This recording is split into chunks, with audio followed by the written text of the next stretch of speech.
Disyembre 22, 1944. 11:30 ng umaga. Sa labas ng Baston, Belgium, ang hangin ay parang pako na dumudurog sa balat.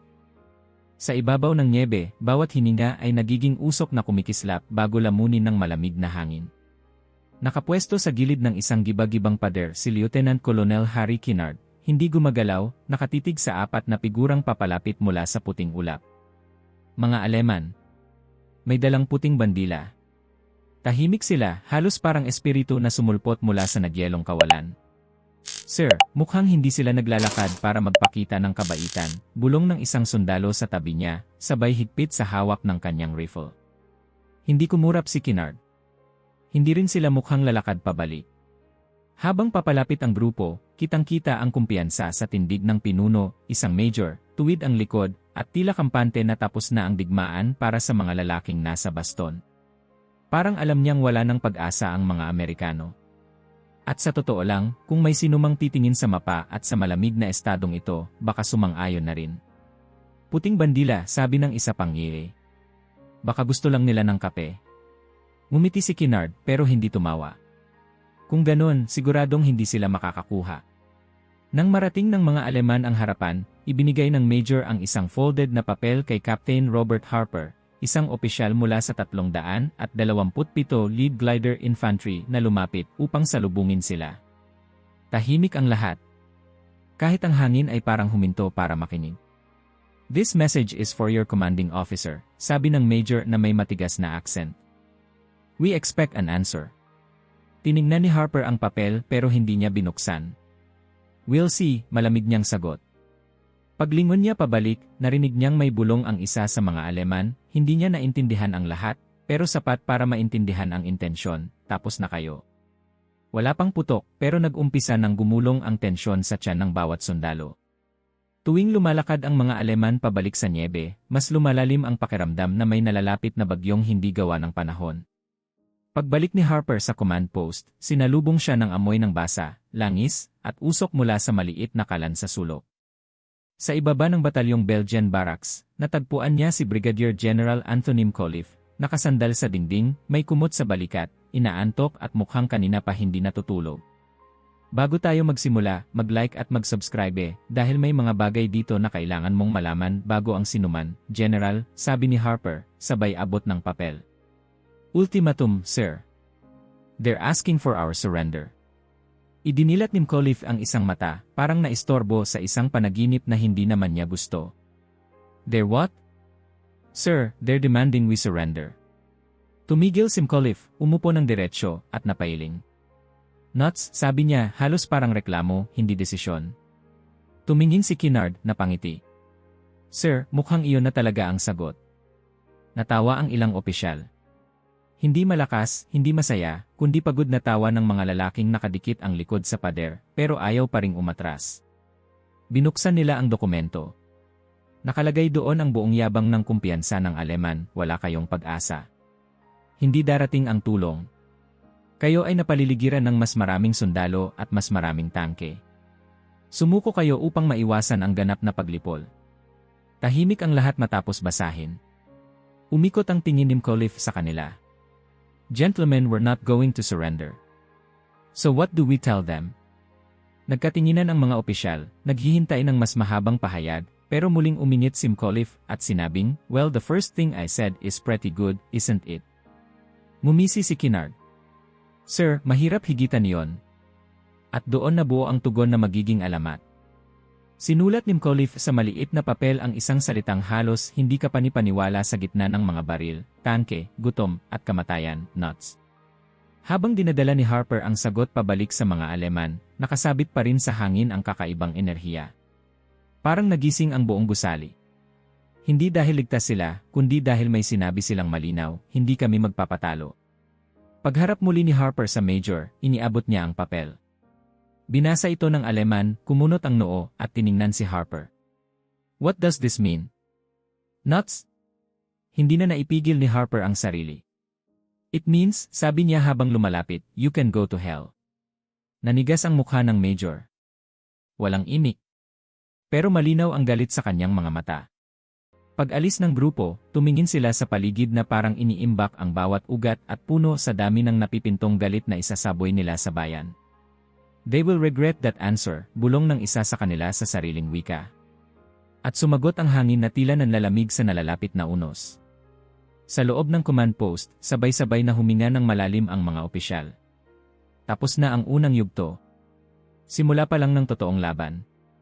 Sa labas, ang mga sundalo ng 101 Airborne, 10 Lie Armored, at iba pang unit ay nakikita ang mga anino ng mga Aleman na unti-unting naglalaho sa nyebe. Wala pang isang oras, maririnig nila ang unang putok. Hindi bala, mga bomba. Sir, naririnig niyo yon? Sigaw ng isang AI mula sa foxhole. Artillery warming up, sagot ng isa. Mukhang nagalit sila. At dito nagsimulang umuga ang lupa. Isang pagsabog. Isa pa. Sunod-sunod. Para bang buong langit ay gumaganti sa isang salitang hindi matanggap ng kaaway. Sa pagitan ng mga pagputok may sumigaw, boys. The Croats didn't take the joke well. Napangisi ang isang paratrooper habang sumisingit sa lupa. Hindi bale. Hindi rin tayo natatawa. Plaster mula sa kisame ng command post ang nahulog habang umiikot ang staff. May umatungal na telepono. May tumatakbong mensahero. May supervisor na sumisigaw ng mga coordinate. Nagsimulang gumalaw ang digmaan ng parang higanteng gulong na naitulak sa matarik na bundok. General, tawag ni Lieutenant Colonel Ned Moore, German artillery is hitting all sectors. They're softening the perimeter. Then we hold, sagot ni Mcauliffe. We hold everywhere. Sir, tanong ng isa, for how long? Tumingin si Mcauliffe sa mapa. Walang ideya kung kailan darating ang tulong. Wala ngang kasiguraduhan kung darating pa nga. Pero sumagot siya ng walang alinlangan, long enough. Sa mga foxhole, ang mga sundalo ay nagsisiksik, nanginginig sa lamig. Ang ilan ay nakahawak sa lumalamig na bakal ng kanilang baril. Ang iba na may nakapikit, nagdadasal. Pero may nagbibiro pa rin. Kung gusto niyo ng init, sabi ng isa, lumapit kayo sa mortar fire. Hindi kayo magugustuhan ng Aleman, pero tiyak na mag-init kayo. May humalakhak. May pumalatak. Pero lahat ay naghintay sa susunod na hampas ng artilerya. At dumating iyon. Isang putok na mas malakas kaysa sa iba, tumama malapit sa town center. Nyanig nito ang lupa na parang lindol. Sumigaw ang mga lalaki. Ang usok at nyebe ay naghalo, gumulong na parang ulap na may galit. Sa gitna ng kaguluhan, tumakbo ang isang medic. May mga sugatan sa likod. Kailangan ko ng tulong dito. Hindi ka pwedeng lumabas ngayon, sigaw ng sergeant. Pero tumakbo pa rin siya. Sa kalayuan, sa ilalim ng makapal na usok, may maririnig na isang sundalong sumisigaw, they're walking their fire, shifting west. Isang mortar shell ang sumabog ng napakalapit. Lahat ay sumubsob. May batang sundalong humawak sa helmet niya, bulong ng bulong, Lord, Lord, Lord. At sa loob ng command post, doon nagsimulang lumabas ang tanong na pilit nilalabanan ng lahat, hanggang kailan nila kayang tumagal. Ngunit may ibang tanong na mas masakit at mas totoo, may darating pa bang tutulong? Sa puntong iyon, walang nakakaalam.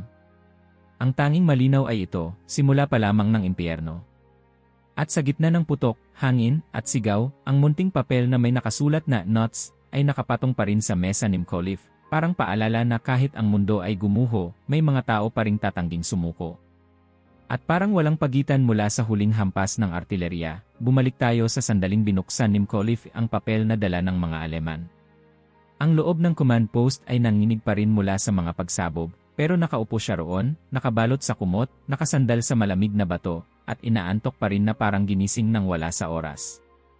Binasa niya ng mabilis ang unang linya. Tumaas ang isang kilay. Pagkatapos ang susunod na linya at ang susunod hanggang sa matapos niya ang buong ultimatum. Walang nagsasalita. Tila nag-aabang ang buong silid.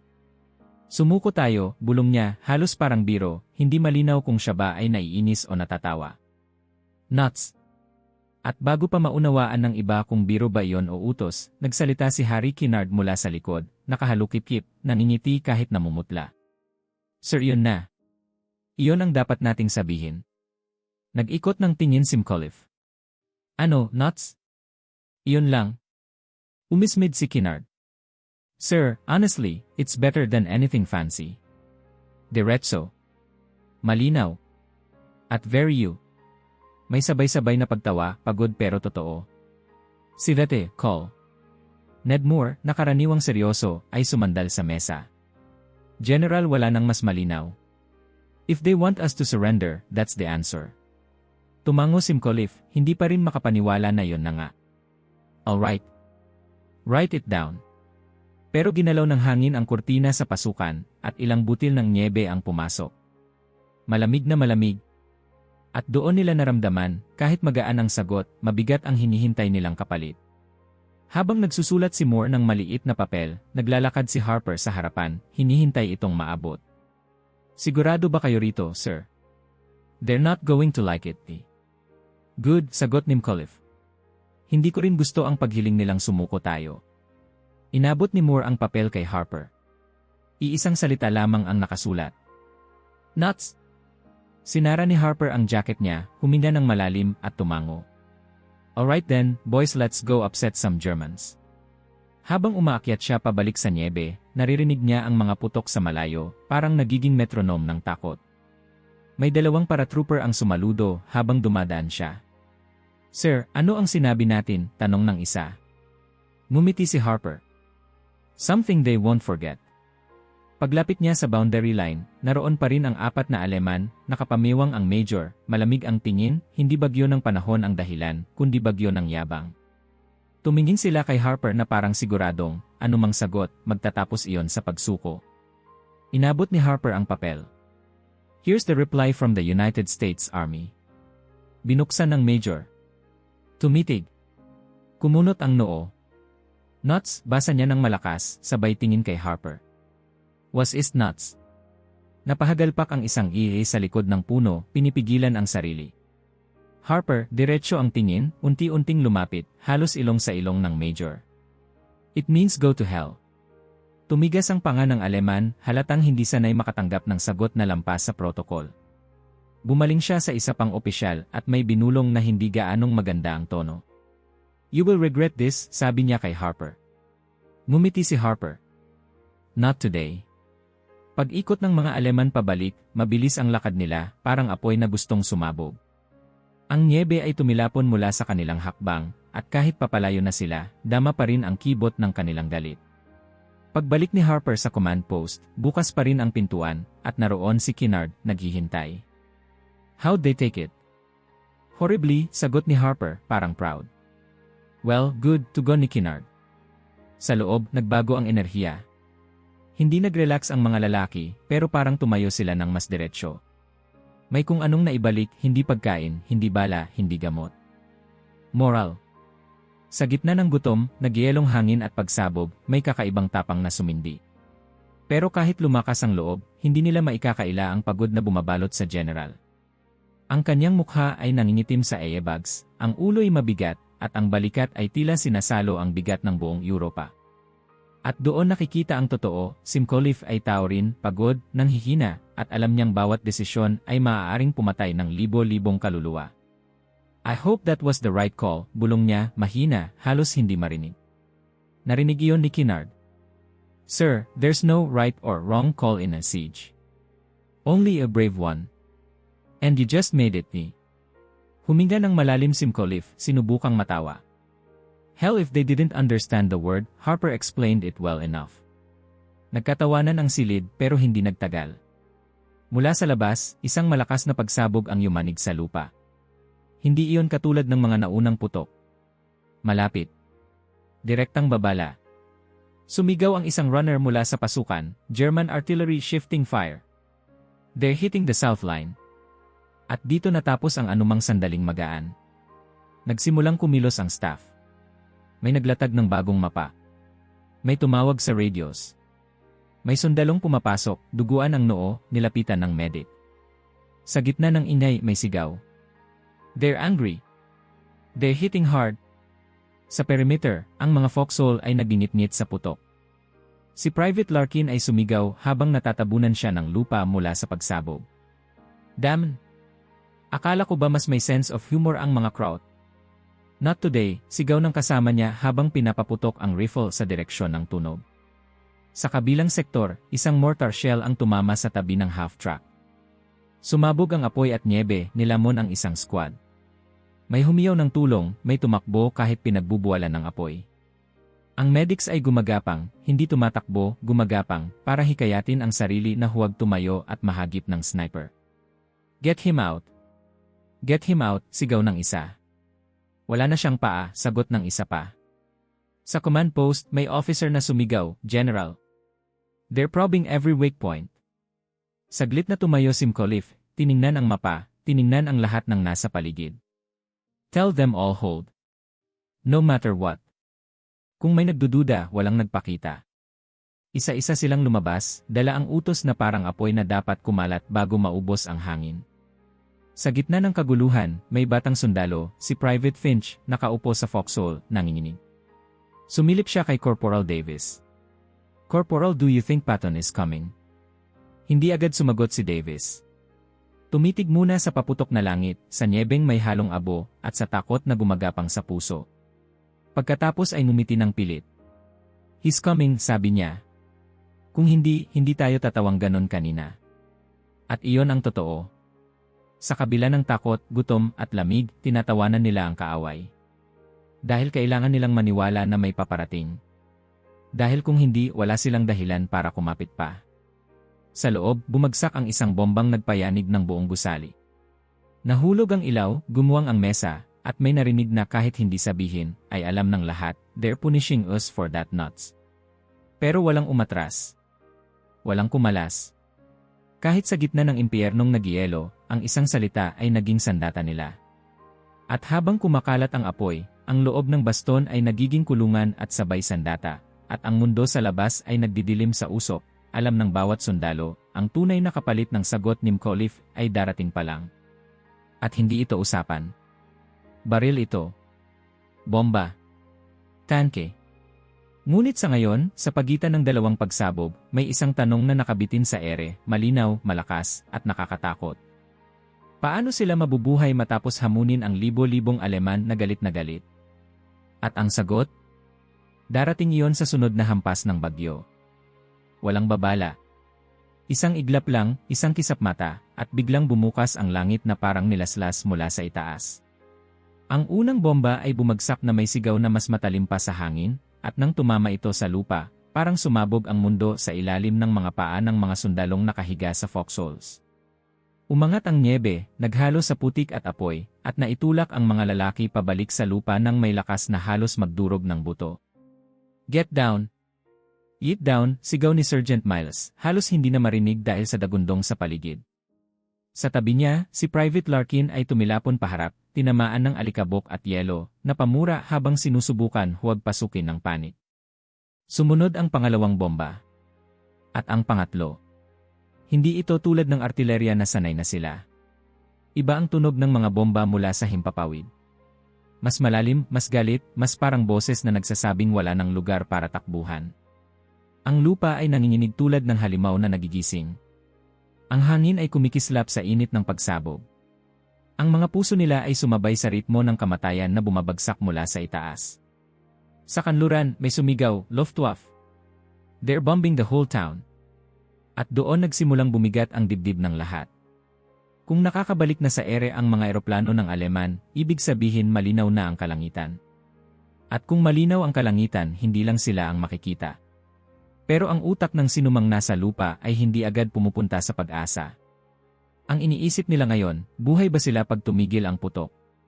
Sa loob ng baston, sa mga cellar ng mga bahay, nanginginig ang mga sibilyan habang ang mga dingding ay nag-uga na parang malapit ng gumuho. Ang mga bata ay umiiyak ng walang tunog, takot na magsalita. Ang mga ina ay nakayakap sa kanila, pilit na hindi nagpapakita ng pangamba, kahit ang mga mata nila ay puno na ng luha. Mommy, matatapos ba to? Bulong ng batang lalaki. Hawak ka lang sa akin, sagot niya, pero sa loob-loob niya, hindi niya alam ang sagot. Sa perimeter, ang mga foxhole ay halos umangat sa puwersa ng mga pagsabog. Si Private Finch ay napayuko, pinilit pigilan ang pagninig ng kanyang kamay. Corporal, hindi ko maramdaman ang tos ko. Keep rubbing, sagot ni Davis, nakahawak sa rifle habang nakatanaw sa ulap ng usok. Frostbite's coming for everyone. Mas malala pa sa mga Aleman. Hindi. Mas masama ang lamig. Hindi mo iyon mapapatay. Sa iba pang sektor, halos wala ng bala. Sinusukat ng machine gun crews ang bawat putok na parang hininga na dapat tipirin. 20 rounds left, bulong ni Private Sims. Tamang-tama, sagot ng kanyang sergeant. Save it for when they get close enough para makita mo ang mata nila.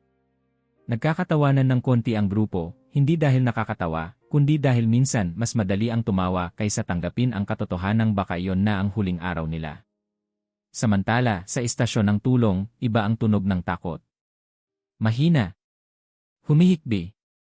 At nakabalot sa amoy ng dugo, alkohol at malamig na hangin. Ang ilaw ay nag-flicker habang dumadaan si Rin Lemaire sa pagitan ng mga sugatan, ang kanyang mga kamay mabilis, banayad at pagod na pagod. May putik at dugo sa kanyang mga braso pero hindi iyon mahalaga.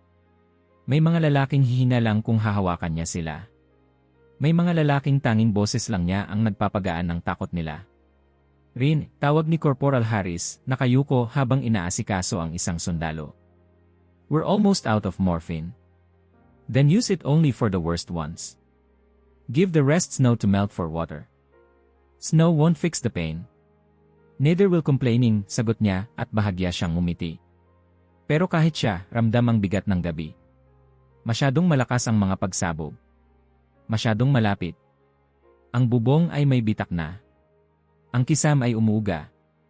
Isang iglap pa, may napakalakas na pagsabog sa labas, isang puting ilaw na kumislap sa buong silid bago bumulagta ang dagundong na parang lumamon sa lahat. Nabasag ang bintana. Umangat ang sahig. May nahulog na ilaw. May sumigaw. May kinaladkad ang hangin. At ang buong gusali ay parang bumigay na parang bahay na gawa sa papel. Rin, sigaw ni Harris habang bumabagsak ang kisem. Lumipad ang mga tabla. Gumulong ang mga lumang frame ng kama. May umatungal na sugatan na tabunan ng mga bato. Ang apoy mula sa lantern ay sumiklab. At ang alikabok ay parang ulap na tumakip sa lahat. Pagpasok ng mga sundalong rumesponde, ang unang nakita nila ay ang pagkaguho. Wala na ang isang bahagi ng gusali. Ang hangin ay puno ng abo at putik. Sa loob, nagliliyab ang maliit na apoy. At sa pagitan ng mga bato, may mga braso at binti na nakalawit. Move! Help me dig, sigaw ni Corporal Moore. Ang kanyang mga kamay ay dumudugo habang hinahalukay ang mga bato. Hindi niya naramdaman ang kirot. Hindi niya narinig ang ibang putok. Ang tanging iniisip niya ay ang mga sigaw sa ilalim ng mga bato. Help! Somebody! LOL. Please! Over here! Pero nang hinila niya ang isang kahoy na tabla, nakita niya ang puting uniforme. Nakalaylay ang braso. Nakabaon ang katawan sa ilalim ng isang malaking girder. Hindi gumagalaw. Rin, bulong niya, halos hindi lumalabas ang tunog. Knowing. Lumuhod siya, tinapik-tapik ang balikat. Rin! Can you hear me? Rin! Walang sagot. Moore! Help us with this beam, sigaw ng isa. Pero hindi agad gumalaw si Moore. Hindi niya maigalaw ang mga kamay. Hindi niya maalis ang tingin sa katawan. Sa isang iglap, parang nawala ang lakas ng mundo sa kanya. She didn't deserve this, bulong niya. God, she didn't deserve this war. Sa wakas, tumayo siya, tinakpan ng kumot ang katawan ni Rin, at bumulong, we'll get the others out. Is promise. At nagtrabaho sila buong gabi, umaabot sa mga sugatan, habang sumasabog pa rin ang mga bomba sa taas. Hinila nila ang mga buhay, tinakpan ang mga patay, at sinubukan huwag isipin na bukas ay baka sila naman ang nasa ilalim ng mga bato. Ang baston ay hindi nabayan. Isa na itong sugatang hayop na lumalaban gamit ang natitirang hininga nito. Sa perimeter, lalo pang lumala ang kondisyon. Ang lamig ay parang may ngipin. Ang mga lalaki ay may frostbite. Ang pagkain ay isang beses bawat araw. At ang tubig ay galing sa niebe na may halong abo ng mga gusaling sumabog. Dam, sabi ni Davis habang sinusubukan buksan ang lata niya. This meal again. At least it's something, sagot ni Finch. Yeh! Snow tastes like smoke now. Everything tastes like smoke now. Muling natawa silang dalawa, pero alam nila pareho kung bakit sila tumatawa, dahil mas madaling tumawa kaysa aminin baka hindi sila umabot ng bukas. Sa command post, dumating ang balita tungkol sa pagkamatay ni Rin. Nahulog ang balikat ni Kinnard. Tumayo si Mcauliffe, mabigat ang mata, at tumango na parang tinatanggap ang suntok ng mundo. She saved more boys than we can count, sabi ni Kinnard. And the war took her anyway, bulong ni Mcauliffe. It always takes the bestie. Naging tahimik ang buong silid. Hindi katahimikan ng taktika. Katahimikan ito ng pagdadalamhati. Ang uri ng katahimikan na nararamdaman mo sa loob, hindi sa tenga. Sa labas, muling tumama ang isang malakas na bomba, nagpaalog sa lupa. May sumigaw sa radyo, "General, the Luftwaffe is hitting everything. We can't keep taking this." Umangat ang ulo ni Mcauliffe. "We hold. No matter what." Pero kahit sinabi niya yon, alam ng lahat na may tanong na nakabitin sa ere, mas malakas pa kaysa sa mga pagsabog. Aabot ba si Patton bago mabura sa mapa ang baston? Ang gutom ay lumalala. Ang lamig ay kumakain ng laman. Ang bala ay halos wala na. At ngayon pati ang pag-asa ay unti-unting lumalamlam. At kung hindi dumating ang Third Army, ano pa ang natitira? Patton, gaano mo katagal kailangan para ipihit ang buong hukbo mo papuntang Hilaga? Ang tanong ni Eisenhower ay parang kutsilyong tumama sa matigas na kahoy. Tahimik ang buong silid, tanging hunin ng malamig na hangin sa labas at lagitik ng kahoy na nasusunog sa maliit na kalan ang maririnig. Naroon sina Bradley, Montgomery, at iba pang senior commanders. Lahat pagod. Lahat mukhang ilang araw nang hindi natutulog. Pero ang tensyon, mas gising kaysa sa kanila. Si Lieutenant General George Patton, nakasuot ng mabigat na overcoat, nakataas ang kwelyo at may putik pa sa bota, ay nakatayo na parang hindi niya napapansin ang pagod.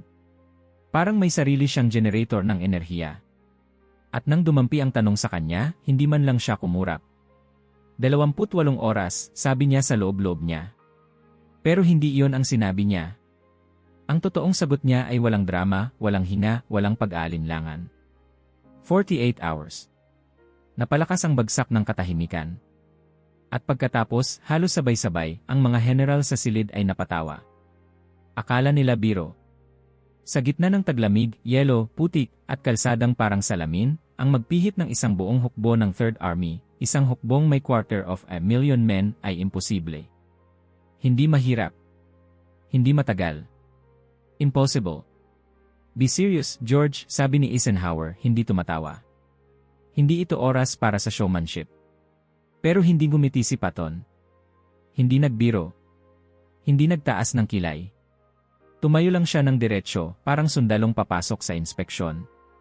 I am serious, sagot niya. 48 hours, Ike. 3 division, full attack north. Tumigil ang hangin sa loob ng silid. Si Air Chief Marshal Tedder ay napatingin sa kanya na parang sinabi nitong kaya niyang itulak ang buwan pabalik sa langit gamit ang sariling kamay. That's impossible, sabi ni Tedder, halos natatawa pa rin. Hindi mo mapipivot ang isang army that size sa ganoong panahon. Roads are frozen. The weather is hell. Walang visibility. Isang maling turn lang, traffic jam na kayo for days. Tumingin si Patton sa kanya na parang hindi niya gusto ang salitang imposible. Imposible, sagot niya. Hindi. Hindi kung gusto mong manalo. Bradley sumingit. George, hindi kami nagbibiro. Hindi mo na ihanda ang mga supply lines mo para dyan. Hindi mo na redirect ang fuel. Hindi mo pa rin na-reposition ang artillery computations. Kulang ka pa sa intel kung saan mo ipapasok ang spearhead. At dito, sa puntong ito, nag-iba ang ihip ng hangin sa loob ng kwarto. Dahil mumiti si Patton. Isang maliit na ngiti. Isang ngiting alam mong may tinatago. Inilabas niya ang isang folded map mula sa loob ng kanyang coat. Inilapag niya sa mesa. Binuksan. 3 ruta. 3 axes of advance. 3 contingency plans. Already done, sabi niya. 3 araw ko nang pinaplano to, just in case. Natigilan ang mga general. Oh for gods. George, bulong ni Bradley, you've been planning this behind our backs. Hindi behind, sagot ni Patton. Ahead. Tinapik niya ang mapa. I knew the Germans would theorize something. Hindi ako naniwala sa intel na they're finished. Kaya tinas ko ang staff ko. Pinagawa ko ng 3 full operational plans for Pivot North. Fuel dumps. Inireserve ko na. Artillery. Ready to recalibrate. Troops. On standby. Kung may mangyari sa Ardennes, we move. Nawala ang tawa ni Eisenhower. Napalitan ng isang bagay na mas importante, pag-asa. You mean to tell me you can attack north with 3 divisions in 48 hours? Hindi lang yan, Ake, sagot ni Patton. We will fight our way to Bastogne. Ang pangalan ng lugar ay parang sumabog sa loob ng silid. Bastogne. Ang pinakamarupok na punto. Ang lugar na sinusunog ng Alemang artilerya. Ang sentrong pinipilit kontrolin ng buong Panzer Corps. Kung malalaglag ang Bastogne, malalaglag ang buong Ardennes front. Sinandal ni Eisenhower ang kanyang katawan sa upuan, parang pinag-iisipan kung posible bang mangyari ang milagro. At pagkatapos, unti-unti siyang tumango. Alright, George, sabi niya. You have your orders. Take your army north. Hindi sumigaw si Patton. Hindi nagbiro. Tumango lang. Determinado. Gising na gising. Parang hinihintay niya na ang buong buhay niya ang sandaling iyon. Pag-alis niya sa kwarto, naglabas siya ng code word. Play ball. 2 salita na agad nagpaandar sa pinakamalaking maneuver ng Third Army sa buong digmaan. Sa loob lamang ng ilang oras, nagsimulang gumalaw ang 250,000 sundalo. Ang mga truck ay naghanay sa mga kalsada na parang walang katapusang ahas na may makina. Walang headlights. Blackout drive. Ang mga driver ay halos hindi makita ang kalsada, sinusundan lamang ang faint shadow na dumudulas sa harap nila. Ang mga tanking Sherman ay umuungol, naninigas ang trucks sa yelo. Ang bawat isa ay nangangailangan ng 175 gallons of fuel. At libo-libong ganoong tangke ang gumagalaw. Ang logistics officers ay parang mga baliw na naglalakad, hawak ang mga listahan, pilit nagreruta ng gasolina papunta sa mga front units. Ang 20,000 miles ng phone wire ay kailangang i-relay at i-reconnect. Ang artillery computations, nakatali sa hilagang direksyon kanina, ngayon ay nililipat ang mga anggulo sa loob ng isang gabi. Sa isang command tent, sumigaw ang isang staff officer, kung magkamali tayo ng 2 oras lang we'll lose the entire advance. At sumagot ang operations NC, then we don't make mistakes tonight. Sa highway papuntang north, si Lieutenant Colonel Creighton Abrams, commander ng 37 Lee Tank Battalion, ay sumandal sa turret ng kanyang Sherman. Boys, sabi niya, we move fast. Walang tulog. Walang hinto. Walang liko na hindi sigurado. Get ready for the coldest ride of your life. Ang driver niya ay nanginig. Sir, hindi ko makita ang kalsada. That's really I'm standing on the turret. Kung lumiko ka sa maling direksyon, sisigaw ako bago tayo mahulog sa kanal. At tumawa siya. Totoo, hindi panakot. Kahit nanginginig sa lamig, kahit halos manigas ang kamay niya sa bakal ng turret. Sa likod, ang maintenance crews ay halos hindi natawang itsura. May langis sa mukha, yelo sa buhok, at kamay na namumula sa lamig habang sinusubukan magpalit ng tracks ng tank habang gumagalaw ang buong kolum. Sergeant, sigaw ng isa. Natatanggal ang balat ng kamay ko. Sumagot ang sergeant ng diretsyo, keep working. Kapag tumigil ka, maungupas ang daliri mo at mawawala. Ang mga engineers ay nagtatayo ng temporary bridges sa ilog na nagyayelo. Ang mga medics ay naglalakad habang nanginginig, dala ang mga supplies para sa mga sundalong hinimatay dahil sa frostbite. Ang mga truck drivers ay sinusubukang hindi matulog habang nagmamaneho sa dilim. Sa isang jeep, si Patton mismo ay nakasakay, nakasuot ng trademark niyang 4-line coat at helmet na may stars. Nilingon niya ang aide niya. You see that? Look at them. Walang reklamo. Walang tanong. We move north because we have to ginagawa nila dahil alam nilang may mga lalaking naghihintay sa Bastogne. Sana lang, sir, sagot ng aide, gumanda ang panahon bago tayo makarating. At dito tumahimik si Patton. Hindi dahil takot siya. Kundi dahil alam niyang iyon ang tanong na hindi niya kayang sagutin. Ang kalsada ay yelo, parang salamin. Ang ulan ay nagyelo sa hangin. Ang visibility ay halos wala. Kung hindi hahaba ang visibility, hindi makakalipad ang air support. At kung walang air support, magiging mas mabagal ang lakad nila. Mas exposed. Mas delikado. At sa gitna ng blizzard, sa loob ng jeep, may inusal si Paton na hindi pangkaraniwan. "Elwe, God give me weather." Pagbalik niya sa headquarters, pinatawag niya ang chaplain, si Colonel James O'Neill. "Chaplain," sabi ni Paton, "I want you to write a prayer." "In prayer, sir?" Nagulat ang pari. "Para saan?" Paton huminga ng malalim, nakatingin sa blizzard sa labas ng tent. "For good weather," sagot niya. "I'm tired of this damn mud and snow slowing my boys down. I want clear skies. I want sun. I want the kind of weather that lets us fight." "Sir, hindi ko alam kung gawin mo," putol ni Paton. "At ipaimprenta mo. Ibigay mo sa bawat sundalo sa Third Army. Every single one." Napatigil ang chaplain. "Sir, this is the first time General asked me to pray for the weather." Ngumiti si Paton ng maluwag. "Well," sagot niya, "it's about damn time someone did. Kung hindi bumukas ang langit bukas, patay na tayo." Mahinang binulong iyon ni Private Finch habang nakayakap sa sarili sa loob ng foxhole na halos kalahati na ng katawan niya ay yelo. Hindi na niya maigalaw ang daliri at ang hininga niya ay parang usok ng maliit na kandilang pinapatay ng hangin. Sa tabi niya, si Corporal Davis ay hindi na nagbibiro. Hindi na niya iyon kayang gawin. Ang mukha niya ay namanhid, ang balbas niyang nakapirmi sa malakristal na yelo. "Naririnig mo ba ako?" tanong ni Finch. Sagot ni Davis, mahina. "At sana mali ka." Pero kahit ayaw nila aminin, alam ng lahat sa perimeter, kung hindi gaganda ang panahon, kung hindi makakalipad ang air support, kung hindi darating ang supply, mauubos ang lahat, bala, pagkain, pag-asa. Sa command post, Simcoe ay nakasandal sa malamig na pader, nakatitig sa mapa pero hindi iyon nakikita. Ang utak niya ay pagod, parang lumulubog sa putik. Sa tabi niya, si Kinnard ay umiikot, pilit tinatago ang kaba. "General," sabi ni Kinnard, "the men are freezing. Ammo is running low. We've got boys who can't even stand because of frostbite." "Alam ko," sagot ni Mcauliffe, halos pabulong. Hindi na sila nag-idlip. Wala na ring oras para magdasal. Ang tanging tanong ay kung gaano katagal bago bumigay ang linya. Sa selar ng isang bahay, ang mga sibilyan ay nakayakap sa isa't isa, umiiyak ng walang tunog habang ang mga pader ay nanginginig sa mga pagsabog. Ang isang batang babae ay tumingin sa ina niya. "Mama, darating ba ang araw ulit?" Ang ina ay hindi nakasagot. Humaplos lang siya sa buhok ng bata at sinabing, "Matulog ka muna." Pero lahat sila gising. Lahat sila naghihintay sa isang himala.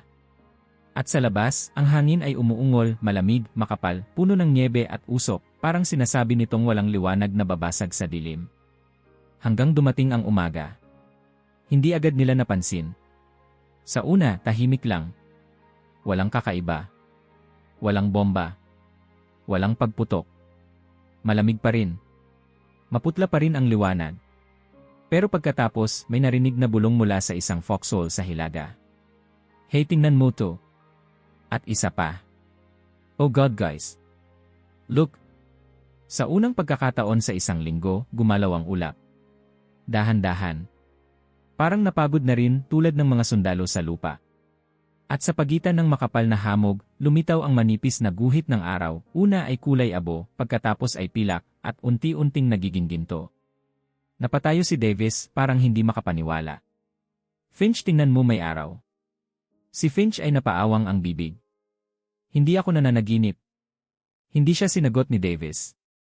Pareho silang nakatulala habang ang hamog ay unti-unting lumuluwag, at ang nyebe ay kumikislap, at ang bagong liwanag ay gumuguhit sa paligid nila na parang liwanag na tumama sa basag na salamin. Sa command post, si Kinnard ang unang lumabas ng pintuan, hawak ang jacket. Nang makita niya ang langit, napahinto siya. "General," sabi niya, hindi makapagsalita. Lumabas si Mcauliffe, inangat ang ulo, napapikit dahil sa liwanag na hindi sanay ang mata niya. "Well, I'll be damned," bulong niya. The eye finally opened. At doon nagsimulang umingay ang buong baston, hindi dahil sa artilerya, kundi dahil sa sigawan ng libo-libong sundalo na lumabas mula sa foxholes, trenches, basements, at gumuhong gusali. "Look! Look, Erigi, Eli. Iri sons yiwi. We're saved." Hindi sila sigurado kung iyon ba ay pag-asa o delirium. Pero lahat ay nakatingala. At pagkatapos narinig nila ang tunog. Mahina sa una. Isang mumunting ugong. Airplanes, tanong ng isang sundalo. Hindi pa, sagot ng isa. Hindi ganyan ang tunog. Pero ang ugong ay lumakas. At lumakas pa. Hanggang sa umalingaw ito sa buong lambak tulad ng libong tambol. At nang tumingala sila muli, hindi araw ang nakita nila, kundi mga anino. Mahahabang anino na kumikilos ng sabay-sabay. At lumitaw sila, daan-daang C-negatibo, 47 transport planes, perpektong naka-formation, dumadaan sa ibabaw na parang higanteng kawan ng mga ibong bakal.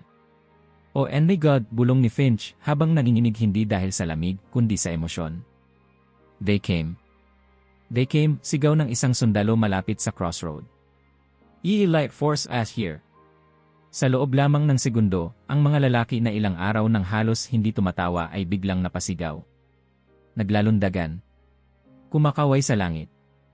May ilan na napaupo at napaiyak. Ang iba ay napaluhod, parang nanalangin kahit hindi nila pinlano. Mula sa isang rooftop, sumigaw ang isang paratrooper, "Drop it, boys! Drop it, yele!" At nagsimulang bumuka ang tiyan ng mga eroplano, isa-isa, daan-daan. Sa umpisa akala ng mga tao'y usok, pero hindi, mga parachute pala. Mga kulay berde, puti, dilaw, pula, halos parang mga bulaklak na tumutubo sa langit. Supplies. Food. Ammo. Medical kits. Blankets. Fuel. Radios. At higit sa lahat, artillery shells. Ang buong bastobin ay naging isang higanteng sigaw ng pag-asa. Finally, weren't alone. Come on, boys. You bundles. Si Sergeant Miles ay napayuko, tumatawa at umiiyak ng sabay. God. I never thought I'd see Roy over ammo. Si Corporal Davis ay humawak sa balikat ni Finch. You said we'd be dead if the isla didn't open. At nagbukas, sagot ni Finch, may luha sa mata. Parang sinipa mismo ng Diyos ang ulap. Habang bumababa ang mga parachutes, ang mga sundalo ay tumatakbo upang kunin ang mga bundle. Ang ilan ay nadadapa sa yelo, ang iba ay sumisigaw sa excitement, at ang iba ay sinasaludo ang mga piloto kahit hindi sila nakakarinig. Sa command post, si Mcauliffe ay tumingin kay Kinnaird. Well, sabi niya, looks like Patton's prayer reached someone. Looks like, tugon ni Kinnaird, hindi rin makapaniwala. At sa loob ng isang oras, ang bastobin ay muling nagkaroon ng bala para lumaban. Nagkaroon ng pagkain para mabuhay. Nagkaroon ng gamot para sa mga nawawala na ang pag-asa. Para itong muling pagtibok ng puso na akala nilang tumigil na. Sa isang cellar, ang batang babae na nagtanong kung darating pa ang araw ay tumingin sa ina niya. Mama, may mga eroplano. Ngumiti ang ina, unang beses sa maraming araw.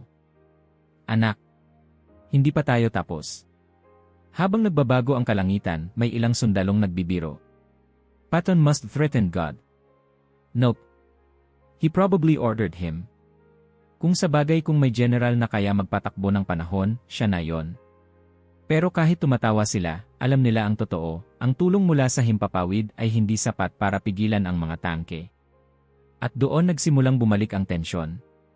Habang abala ang lahat sa pagkuha ng supplies, may radio operator na tumakbo papasok sa command post, hinal at namumutla. General. Movement sa west. Heavy movement. Nakikita niyo ba kung ano yon? Tanong ni Kinnaird. Nangalog ang kamay ng radio operator habang inaayos ang headset. Yes, sir. German armor. A lot of it, eh. Ilang segundo ang lumipas bago dumating ang eksaktong bilang. 18 tanks. Panzers. Tahimik ang lahat. Hindi dahil sa takot, kundi dahil alam nilang ito na ang susunod na yugto ng impyerno. Mula sa foxhole, narinig ni Finch ang malalim na ugong sa lupa. Hindi eroplano. Hindi artilerya. Mga makina. Malalaki. Mababagsik. Davis, bulong niya, naririnig mo yon? Sagot ni Davis, mahigpit ang hawak sa rifle. Regalo ng Pasko ng mga Aleman. Hindi ito pagkain. Hindi ito kapayapaan. Ito ay 18 tangking papalapit sa linya ng Amerikano. At doon natapos ang araw na nagbukas ang kalangitan, sa simula ng pinakabrutal na pag-atake na haharapin nila. Diyos ko ni. Yan lang ang nasabi ni AC Kenneth Hendricks nang maramdaman niya ang lupa na parang humihina sa ilalim ng foxhole niya. Unay marahang panginginig lang, parang may mabigat na truck na dumadaan sa malayo. Ngunit sa loob ng ilang segundo, lumakas iyon. Bumibilis. Sumasabay sa tibok ng puso niya.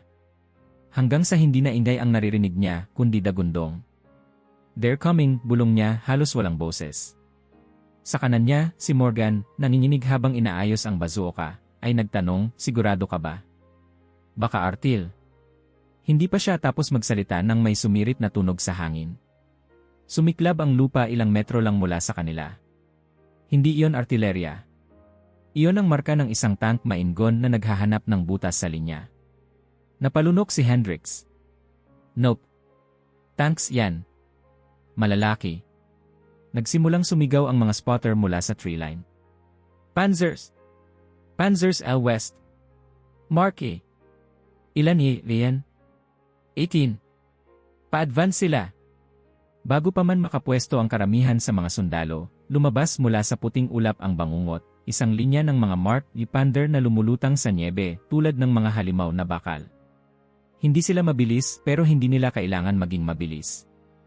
Sapat na ang presensya nila para takutin kahit ang veterano.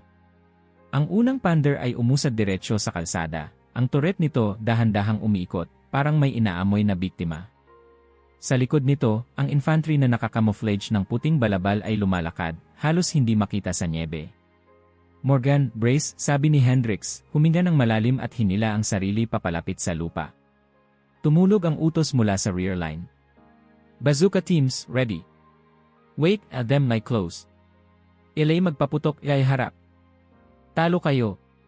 Nailabas ni Morgan ang bazooka, nanginginig ang kamay. "Ken, hindi ko kaya to." "Kaya mo," sagot ni Hendricks, pilit na pinatatag ang boses. "Huwag kang tumingin sa buong tank. Tignan mo lang yung spot na kailangan tamaan." "Tangina ni." "Exactly. Kaya tirahin mo." Ang Pander ay huminto. Ang barel nito ay bumaba para bang nakatitig diretsyo sa kanila. "Down," sigaw ni Hendricks. Bumagsak silang pareho sa loob ng foxhole. Boom! Tumilapon ang niebe. Umuga ang lupa. Nabingi sila sa lakas ng pagsabog. "Ano, buhay pa tayo?" tanong ni Morgan, nanginginig. "Wala pa akong nakikitang liwanag, sagot ni Hendricks. Nagsimulang magpaputok ang infantry sa paligid. Sumagot ang mga paratrooper.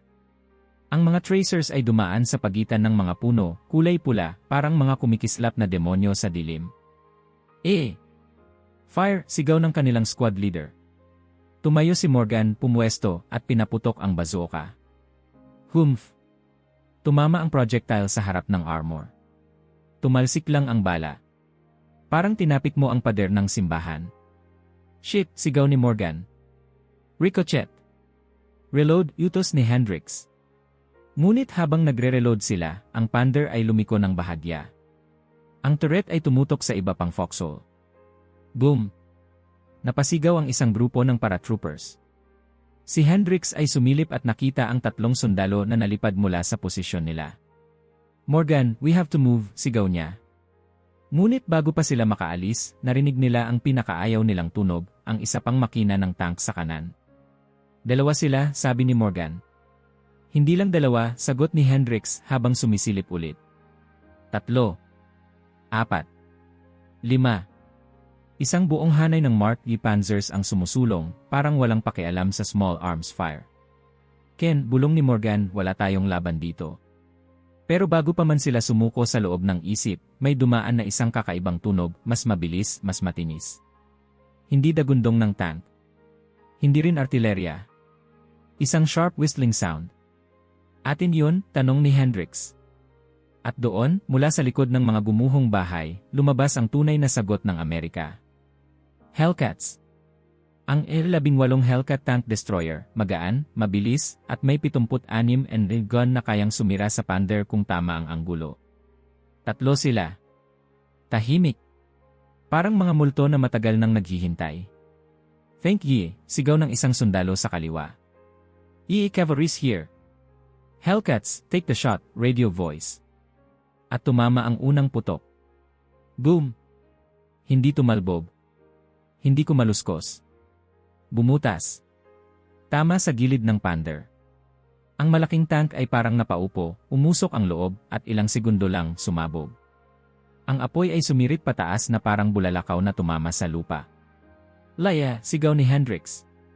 Ikiagain, sigaw ng isa pang paratrooper.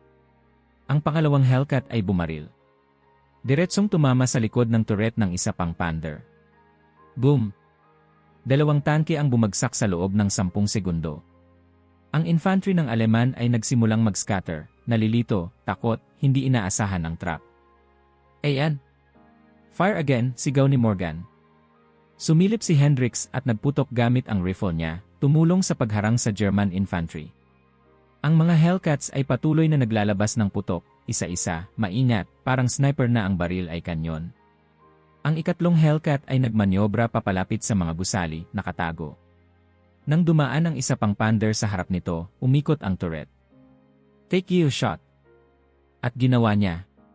Sa sandaling iyon, ang battlefield ay parang nanahimik. Pagkatapos, isang pagsabog na halos punitin ang hangin. Ang Mark ay nasunog agad, tumumba bahagya sa bigat at apoy. 3 down, sigaw ng radio. Ang natitirang panders ay nag-atubili. Hindi sila sanay umatras. Hindi iyon doktrina nila. Pero kahit gaano katapang ang crew, alam nilang wala silang laban sa tank destroyers na tama ang posisyon at timing. Morgan, reload ka pa.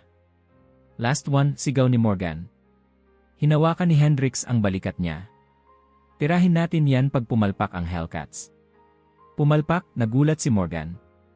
Hindi pwedeng pumalpak. Yan na lang ang pag-asa natin. Bago pa sila magkaroon ng pagkakataong mag-alala, tumama ang isa pang Hellcat shot at isa pang tank ang nagliyab. 4 na natira. 3. 2. At sa huling ilang minuto ng labanan, ang huling pander ay umatras habang nagpapaputok pa atras, parang hayop na sugatan. At doon pumutok ang hiyawan sa linya ng Amerika. We held. They're burning. We stopped the armor. Si Hendrix ay bumagsak sa loob ng foxhole, hinal na hinal, nanginginig sa adrenaline. Lumapit si Morgan, nakangiti. Ken, buhay pa tayo. Hindi ko alam kung paano, sagot niya, tumatawa kahit pagod. Pero, habang nauupos ang huling tangke, ang usok ay tumataas sa puting niebe, gumuguhit ng kulay itim na parang marka ng lapis sa papel. Ang amoy ng langis, nasunog na metal, at pulbura ay umikot sa buong perimeter. Ang battlefield ay hindi gumanda. Pero naging tahimik. At sa gitna ng tahimik, si Hendrix ay tumingin sa malayo. Nakapalibot pa rin sila, tanong ni Morgan. Sagot niya. Pero hindi na magtatagal. Sa mismong sandaling iyon, sa ilang milya sa timog, si Abrams at ang 4 Armored Division ay patuloy na pumupunit sa linya ng Aleman, dahan-dahan, palapit ng palapit sa Bastog.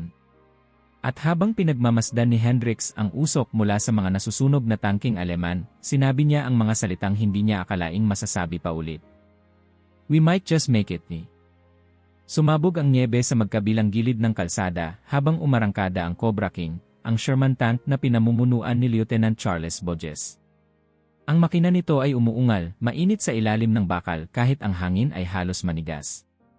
Ang mga truck ay gumuguhit ng malalim na marka sa nagyelong lupa, at bawat pag-arangkada ay may kasamang puting pagsabog na parang alon na humahampas sa bato. Sa loob, ang amoy ng langis, usok, at adrenaline ay isa lang ang dating, ngayon ang araw. Ngayon ang pagsubok. Ngayon ang butas na pupunit sa pagkubkob ng Bastog. Bodges, sigaw ng gunner na si Private James Hendrix, ibang Hendrix, hindi ang nasa Bastog. We've got contact on the right ridge. Visual, sagot ni Bodges, halos hindi gumagalaw ang mga mata mula sa periscope. Hindi pa, sir, pero malakas ang engine noise. Parang hanumag o may Panzer. Doesn't matter. We keep pushing. Sa likod, ang 37 Tank Battalion ay nakapila rin, bawat crew ay pagod, gutom, nanginginig, pero buo ang determinasyon. Isang linggo nang nakikipagbutakan si Patton sa nagyelong impyerno, at ngayon, ilang kilometro na lang ang pagitan nila at Bastog. Ang bawat metro ng kalsadang ito ay binayaran ng dugo at bakal. Ngunit ngayon iba ang pakiramdam. Parang may humihila sa kanila. Parang may boses na nagsasabing, bilisan nyo. May naghihintay. Sumilip si Boges at nakita ang makapal na puno ng Ardennes na parang naglalakad pabalik habang humaharurot ang tank. Driver, full throttle. 1 speed. Yes sir. Kumadyot ang Cobra King, halos itapon si Boges sa gilid. Pero hindi siya nagreklamo. Mas mabuti nang umuga ang tiyan kaysa patamaan ng 88 null shell. At sigurado siyang may nakatingin ngayon sa kanila mula sa kabubatan. Nagmanyobra sila papunta sa isang maliit na baryo. Mga bahay na may bubong na sira, mga bintanang basag, mga pintuang bukas na parang nakasigaw. Sa gitna ng baryo, may nakaharang na roadblock, mga pine logs na tinambak na parang higanteng bakod. Obstacle ahead, sabi ng driver. Gun it, sagot ni Boges. Sir. Gun. Iti. Hindi na siya nagduda pa. Inararo ng Cobra King ang harang. Pumutok ang kahoy, tumilapon ang mga piraso hanggang bubong, at nalagpasan nila yon. Pagkalampas nila, narinig nila ang unang putok mula sa kanan. Contact right. Nanginginig ang buong tank habang ang bala ay tumama sa gilid, hindi tumagos, pero sapat para magbigay ng babala. Panzer A, sigaw ng loader. Range 300. Gunner, take him. Tango spotted. Boom. Ang 75 na gun ng Cobra King ay bumulwak ng may galit, at ang kanilang shell ay tumama sa harap ng Panzer.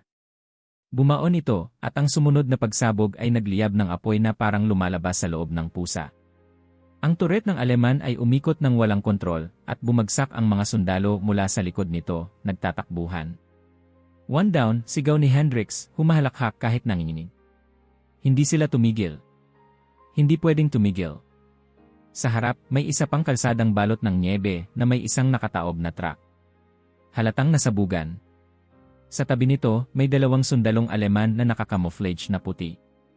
Infantry, sigaw ng bow gunner. Engaging. Tumunog ang 30 caliber machine gun, at ang 2 Aleman ay nagtatakbo papunta sa isang bahay. Hindi na sila lumingon. Keep moving, utos ni Boges. Hindi tayo babagal. Not now. At tumakbo ulit ang tank. Habang papalapit sila sa susunod na clearing, narinig nila ang radio. Mahina sa una, puro static. Cobra King, this is Abrams, push forward. Bastogen is close, repeat. Bastogen is close. Napangiti si Boges kahit ramdam niyang dumidikit ang puso niya sa ribcage. Boys, sabi niya, we're almost there. Sa kabilang radio channel, umalinggaw ang boses ni Paton, nag-uutos sa ibang unit. Keep those roads clear. Move. Move. Move. Pero sa pandinig ng crew, iisang tunog lang ang mahalaga, ang dagundong ng sarili nilang makina. Sa susunod na liko, nakita nila ang pinakamalaking depensa ng Aleman sa ruta, 4 na anti-tank gun, nakaambang parang mga kalansay na nakaabang sa dugo. Sa likod nito, mga sandbags at trench lines na puno ng infantry. Sir, that's a kill zone, sabi ng driver. We go through it, eh? Sir. We go through. Hindi na nag-argue ang driver. Nakafocus ang Hellcats sa kabilang dulo ng ruta. Kailangan may tumama sa gitna. At iyon ang papel nila. Gunner, suppressing fire. Bow gunner, sweep the line. Loader, lay rounds. Copy. At tumunog ulit ang kanyon. Boom. Tumalsik ang lupa at katawan ng sandbags. Sumigaw ang Aleman. Ang return fire nila ay parang ulan ng bato. Tumama ang isang shell sa harap ng Cobra King, nagdulot ng malaking kalampag pero hindi tumagos. Sir! That one almost. Huwag kang mag-isip. Papasok tayo. At pumasok nga sila, buong bilis, buong ingay, buong determinasyon. Ang kalsada ay naging impyerno. Machine guns sa lahat ng direksyon. Shrapnel sa hangin. Mga sigaw ng Aleman. Mga sigaw ng Amerikano. At sa gitna nito, ang Cobra King ay parang nag-iwan ng linya sa yelo na nagsasabing, hindi mo kami mapipigilan. Isang anti-tank gun ang nagtangkang tumama sa kanila, pero huli na. Dumaan ang tank at dinurog iyon sa ilalim ng truck, parang lata. That's sigaw ni Hendricks. Nang subukan ng isa pang anti-tank crew na mag-reload, pinutukan sila ng 30 caliber.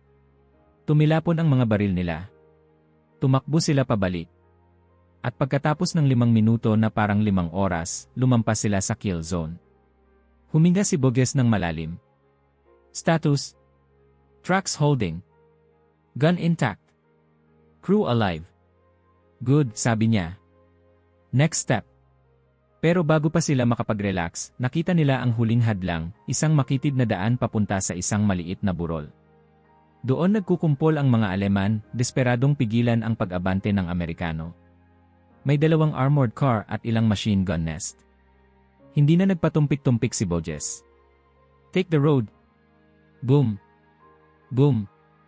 Isa-isang sumabog ang depensa habang sumugod ang Cobra King. Sa tabi nila, naramdaman nila ang apoy ng ibang tank battalions na sumusunod. Para silang rumaragas ang bagyo. At sa huling pag-ikot ng turret, sa huling pagputok, sa huling pag-arangkada, umangat ang tank sa burol. At nakita nila. Maliit sa una. Mga figura sa yelo. Mga helmet. Mga jackets na may Screaming Eagle patch. Mga sundalong nakayuko sa foxholes, tumitingin pataas.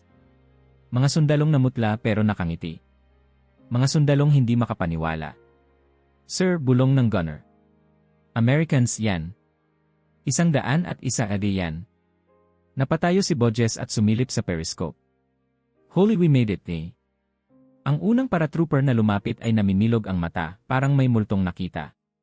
Pagkatapos ay sumigaw siya, buong lakas. It's a Sherman. They broke through. At biglang sumabog ang buong linya sa sigawan. They're here. 4th Armored. We're relieved.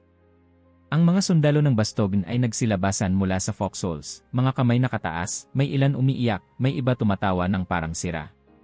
May ilan na niyakap ang tank kahit mainit pa ang metal. Lumabas si Boges sa turret, nakaupo sa ibabaw habang hinahampas siya sa balikat ng paratroopers. Damn good to see you boys, sigaw ng isang paratrooper. Mas damn good kayong makita, sagot ni Boges, tumatawa kahit namamanhid ang mukha. Lumapit si AC Kenneth Hendricks, ang Hendricks na mula sa Bastogn, duguan ang gilid ng mukha, nanginginig pa rin. You guys took your sweet time, sabi niya, pilit nakangiti. Road was a bit crowded, sagot ni Boges. Tumawa si Hendricks, para ngayon lang ulit nakaramdam ng normal na hangin. Well, welcome to Bastogn. At doon sila nagkamay, isang tank crew na halos mamatay papunta rito, at isang paratrooper na halos mamatay sa loob nito. Ngunit magkasama silang nakatayo, sa wakas, sa parehong lupa. Sa command post, dumating ang balita. Perimeter contact with friendly forces established. Simcolif ay napaupo, napahinga ng malalim, at pinakaunang beses sa maraming araw, sinabi niya. Thank God. Sa labas, patuloy ang iyakan, halakhakan, at yakapan habang ang iba pang tanks ay dumarating. Ang nyebe ay natapakan, natalsikan, ngunit sa unang pagkakataon, hindi iyon amoy takot. Amoy kalayaan. At nang tumingin si Hendricks sa lahat ng nasusunog na tangke sa paligid, sa mga gusaling abo, sa mga sundalong nabubuhay at sa mga hindi umabot, bulong niya. The siege is over. Ngunit sa utak ng lahat ng nandyan, isang tanong ang hindi pa sinasagot. Ano ang magiging epekto ng tagumpay na ito sa buong digmaan? Ano ang mangyayari kapag kumalat ang balita na ang Bastogn ay hindi bumigay? Ano ang ibig sabihin nito para sa morale, para sa Germany, para sa Allied advance? Hindi pa tapos ang kwento. Hindi pa tapos ang aral. At habang bumabalik ang hangin na may dalang malamig na aliwalas, isang bagay ang malinaw. 40 taon na ang lumipas, pero ang hangin sa Bastogn ay ganun pa rin, malamig, matalim, at may dalang bulong na parang hindi talaga nawala ang sigaw ng digmaan. Sa paanan ng Mardason Memorial, isang grupo ng matatandang lalaki ang naglakad ng dahan-dahan, sinusuportahan ang sarili sa tungkod, yelo, at alaala. Ang ilan ay naka-jacket ng 101 at isa through airborne. Ang ilan ay may lumang patch ng Wehrmacht. Ang iba ay simpleng may punit-punit na litrato sa bulsa, tinitingnan ang lugar kung saan minsan ay nagbago ang buhay nila. Si Hans Detmer, dating sundalong Aleman, ngayon ay puti na ang buhok at mas marami ng kulubot kaysa sugat, ay huminto sa harap ng lumang clearing. Dito niyo ako binaril, biro niya, ngumiti kay John Mallory, dating paratrooper na ngayon ay nakasandal sa tungkod. Sabi ko nang aba kilala kita, sagot ni Mallory, tumawa habang umuubo. Pero in fairness, hindi ka namin tinamaan ng maayos. Tumawa rin si Hans, hindi alam kung dahil sa saya o dahil nanginginig ang tuhod niya sa lamig. Sa awa ng Diyos, hindi nga. Nang araw na yon, walang sundalo o kaaway. Walang baril. Walang putok. Ang mga bata ay tumatakbo sa paligid nila, tumatawa habang umaakyat sa lumang Sherman tank na nakapark simula pa noong dekada 40. Ang parehong tank na pinaglalaruan ng mga apo ng mga taong halos namatay sa lugar na ito. Lumapit si Mallory sa malapit na foxhole na pinanatili ng lokal na munisipyo. Pareho pa rin, makitid, mababa, malamig. Ang lupa ay marupok pero mukhang hindi nagalaw sa loob ng 40 taon. Para bang pinoprotektahan ng taglamig ang bawat hukay, bawat sugat, bawat kwento. Tignan mo to, sabi ni Mallory, tinatapik ang gilid ng foxhole. Dito namin narinig na sinabi ng isa sa amin. Pinalibutan na nila kami. Ang mga kawawang bastards. Ngumiti si Hans. Hindi namin yan nalaman noon. Pero naramdaman namin. Tumayo si Mallory, mabagal pero matatag. Hindi namin alam kung mabubuhay kami. Hindi namin alam kung gigising pa kami ng susunod na umaga. Sumali ang isa pang veterano, si Richard Boyle, may bitbit na maliit na bulaklak, at dahan-dahan niya itong inilapag sa loob ng foxhole. Para sa mga hindi nakauwi, sabi niya, halos bulong. Tahimik ang grupo. Hindi malungkot pero mabigat. Mabigat na parang ang mismong lupa ay nanginginig pa rin sa alaala. Sa taas nila, nakasulat sa monumento, they held Bastogne for freedom. Pero para sa mga naroon, alam nila na higit pa doon ang nangyari. Hindi lang ito tungkol sa isang baryo o sa isang kalsada. Hindi lang ito tungkol sa balat, bala o baril. Ito ay tungkol sa moral. Tungkol sa katigasan ng loob. Tungkol sa pagpili sa gitna ng lamig, gutom, takot na hindi susuko. Sa isang maliit na cafe malapit sa square, nagtipon ang ilang veterano para uminom ng kape at kwentuhan. Sa isang mesa, may dalawang matatanda, si Hans Detmer at si Bill Murray, dating machine gunner na halos hindi makapaniwala na ang kausap niya ngayoy dating target niya. Sabi nila, Bastogne was a turning point, sabi ni Bill, hinahaplos ang mainit na tasa. Umiling si Hans. It was more than that. It was how do you say the heart of the war. Heart, sabi ni Bill. Yes, sagot ni Hans. Sa Bastogne, nawala ang ilusyon namin. Akala namin mahina kayo. Akala namin tatakbo kayo kapag sumalakay kami. Pero when we saw what you did, how you stayed, how you refused to die, alam namin. Tapos na. Hindi nakapagsalita si Bill hindi dahil sa emosyon, kundi dahil sa bigat ng mismong katotohanan. At sa totoo lang, dagdag ni Hans, umiti, masaya akong mali kami. Sa kabilang mesa, may grupo ng mga batang turista. Tinitingnan nila ang booklet ng museum tour, pero hindi nila maintindihan kung bakit napapaluha ang matandang Amerikano na nakaupo malapit sa kanila. Hindi nila alam na noong 1944, hindi ganoon kahaba ang buhok ng mga sundalo. Hindi ganoon kakalmado ang mata. Hindi ganoon kalakas ang katawan. Pero noon, sila ang humaharang sa buong bigat ng Nazi war machine. At nanatili sila. Sa labas, nagtipon ang maliit na crowd para sa seremonya. May bell ringing sa eksaktong oras, 5:30 ng umaga, ang oras na nagsimula ang offensive noong 1944. Tumulog ang kampana, malakas, malinaw, malamig. Tumayo ang mga veterano kahit masakit ang tuhod at balakang. Ang tunog ng kampana ay parang balarilang nagbabalik sa kanila sa ulan ng putok, sa lupaing nanginginig, sa sigaw ng mga batang sundalo. Pero ngayon, hindi na takot ang kasama nito, kundi kapayapaan. Nang matapos ang seremonya, lumapit ang isang reporter kay Mallory. Sir, what do you think Bastogne means today? Nakatitig si Mallory sa malawak na nyebe, parang nakikita niyang muli ang mga kaibigang hindi nakauwi. Para sa akin, simple lang. It means people didn't give up. And that's rare. What about the nuts moment? Tanong ng reporter. Ngumiti si Mallory, umiling ng may biro. Aba, hindi naman namin alam noon na magiging famous iyon. But damn, it felt good. Nakatingin si Hans, nakangiti rin. It felt bad for us. Katawanan ang sumunod. Totoo namang masakit para sa mga Aleman noon. Pero 40 taon na ang lumipas. Ibang mundo na. At sa puntong iyon, lumabas mula sa bulsa ni Hans ang isang maliit na papel, lumang-luma, halos nagkapunit-punit. Ito, sabi niya kay Mallory, ang sulat na hindi ko na-send sa asawa ko dahil nahuli ako noong 27. Kinuha ito ni Mallory, dahan-dahang binuksan. Nakasulat sa maliit na sulat kamay. Ang mga Amerikano ay hindi ang sinabi sa atin. Lumalaban sila na parang demonyo. Kahapon ay nakita ko ang isang machine gun crew na huminto sa isang kumpanya sa loob ng 3 oras. Hindi sila tao na sinabi ng propaganda sa amin. At natatakot ako na kung ito ang klase ng tao na lalaban sa amin, baka hindi na kami manalo. Tahimik si Mallory. Tahimik si Hans. Tahimik ang paligid. Hanggang sa napangiti si Mallory. You were right. Umiling si Hans. Hindi, mali ako. Hindi kayo demonyo. Tao kayo. Tao na may ginawang higit sa kaya ng karamihan.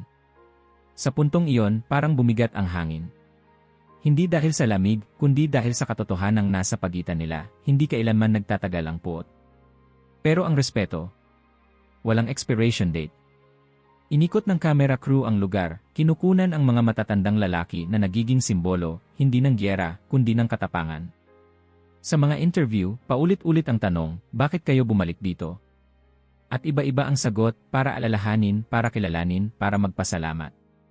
Pero isang matandang veterano ang nagsabi ng pinakamalinaw. Because this ground remembered us. And we remembered it. Sa hapon, nagpunta ang grupo sa preserved foxhole sa gilid ng kagubatan. Halos walang nagbago. Ang lupa ay matigas pa rin. Ang paligid ay tahimik pa rin. At sa tabi nito, may maliit na plake. Dito sinabi ng isang paratrooper, pinalibutan na nila kami. Ang mga kawawang bastards. Isa-isang lumapit ang mga veterano.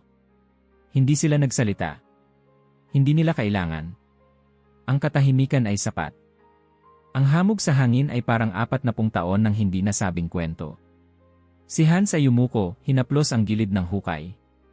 Your men were extraordinary. Saglit na tumayo si Mallory, humawak sa balikat ng dating kaaway. Your men were too.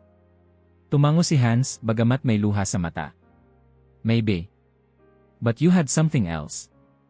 Ano yon? Belief. Tumuwid si Mallory, tumingin sa malayo. Siguro nga. Or maybe we were just too damn stubborn. Tumawa silang dalawa, parang dalawang matandang kaibigan na nakaupo sa bar. Habang palubog ang araw, ang liwanag ay tumama sa nyebe, parang ginintuang kumot na nakabalot sa mga alaala. Andoon ang lahat, panalo, talo, sigaw, luha, init, lamig. At kahit nawala na ang digmaan, hindi nawala ang bigat ng pinagdaanan. Pero may bago ng kasama ang bigat na yon. Pagkakaibigan. Paggalang. Pag-intindi. Sa huling sandali bago matapos ang araw, tumingin si Mallory sa camera crew na naghihintay ng final statement. Tinanggal niya ang sombrero, huminga ng malalim at sinabi. Kung na-impress kayo sa bastog, hintayin niyong makita kung ano ang nangyari pagkatapos. At naglakad siya palayo, kasama ang dating kaaway, kasama ang mga kaibigan, kasama ang mga alaala. Ang hangin ay malamig pa rin. Pero ang legadong iniwan nila? Mainit. Buhay. Hindi kailanman naglaho. At sa nyebe ng bastog, sa bawat yapak at bawat kwento, isang bagay ang malinaw, may mga laban na hindi nagtatapos sa bala. Nagpapatuloy sila sa puso ng mga taong hindi nakalimot at hindi makakalimot kailanman. Kung naabot mo na ito, mag-iwan ng like at mag-subscribe dahil ang mga balitang tulad nito, ikaw ay dapat. Ang unang nakaalam.